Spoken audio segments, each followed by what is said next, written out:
All right, so we've had ourselves quite a meaningful continuation of this rally. Several consecutive days. Now above 4,500 on the S&P. We were previously at 4,100. So that gives you the kind of magnitude of this move quite significantly off of the Fed coming out. And maybe it was, sell the rumor, buy the news, etc., that type of dynamic. However, this is a broad market event, and it's getting, in my opinion, quite extreme. I thought the selling and the downside got quite extreme. That Monday before, I was saying Editas. I was buying some of those stocks. I actually, on Monday, bought very short-term Editas call options that are up like 400%. Don't normally do that kind of thing, but I've been doing that a little bit more. However, the rally that we've been seeing, we need to take a pause. There's a saying that my dad told me, and that's that stocks take the elevator on the way down and the stairs on the way up. Right now, it looks like we're taking the elevator on the way up, which is not how things go.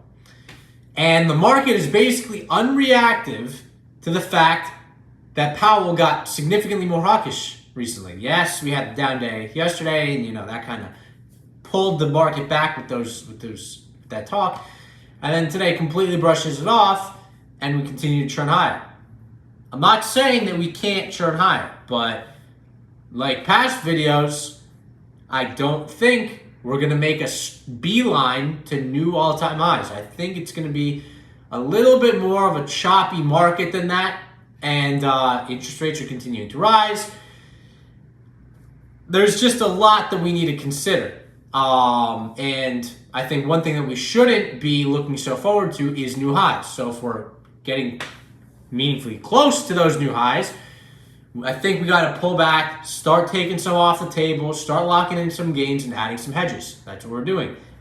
I think Facebook is still cheap, but of the tech stocks and the growth stocks and the NASDAQ type stocks I have, it's probably the one I like the least and expect the least future returns from. Even though I'm expecting 30, 40, 50% returns from it, I sold it, took my gain, rang the register, and just keeping that cash. I'm a little over 5% cash right now, just so I can have something, because the market is having a tremendous run. The S&P has seen quite a steep run right here, but if you really get into the QQQs, ARK, obviously I have some ARK components as large positions, some ARK parallels that don't happen to be in ARK that I have. Those I'm not touching, but I am, of the belief that markets take the elevator on the way down, not on the way up as they're doing right now, and stairs on the way up.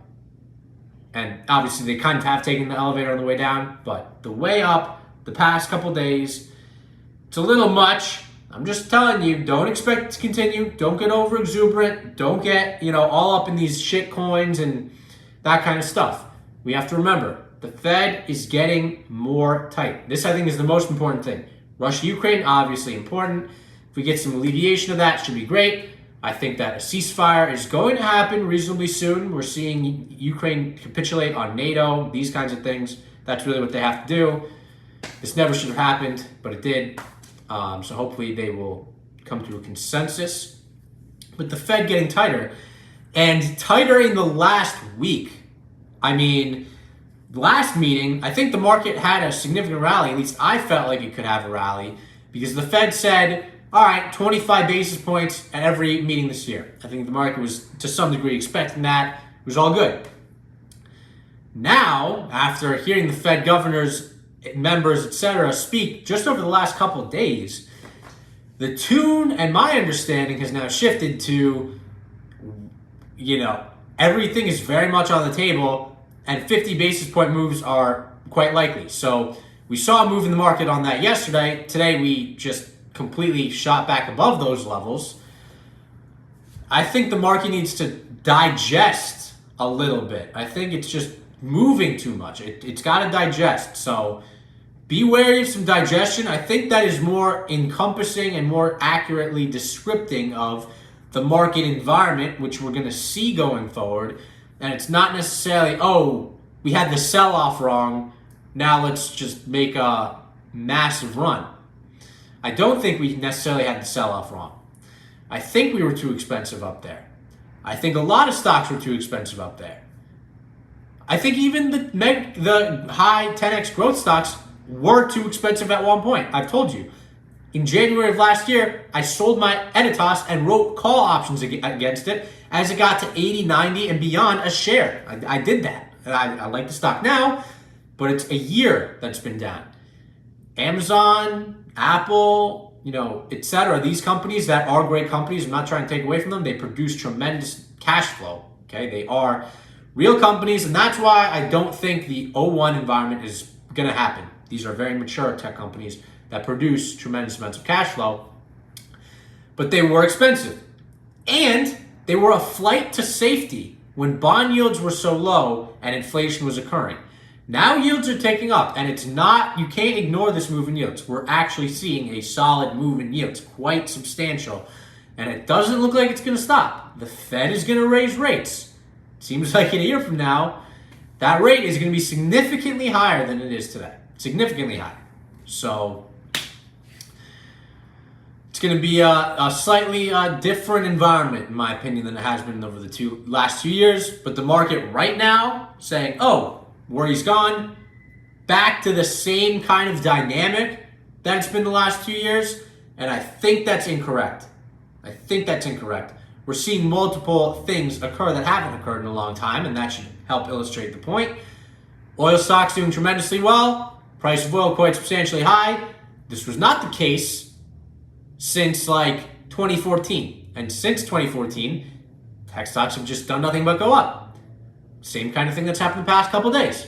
But oil is still quite expensive. And let's have some patience. Let's not be so caught up in the day-to-day. Let's take advantage of this rally, ring the register on some positions, and add some hedges. That's what I'm doing. I don't think it's going to be a straight move.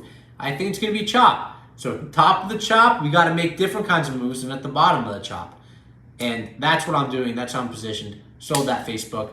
Trimmed a couple. Just the hedges were getting too big. Not that hedges is in protecting against the downside, but if you've ever been around hedges around a house, they grow. They look nice when they're nice and trimmed, when they're nice box-like.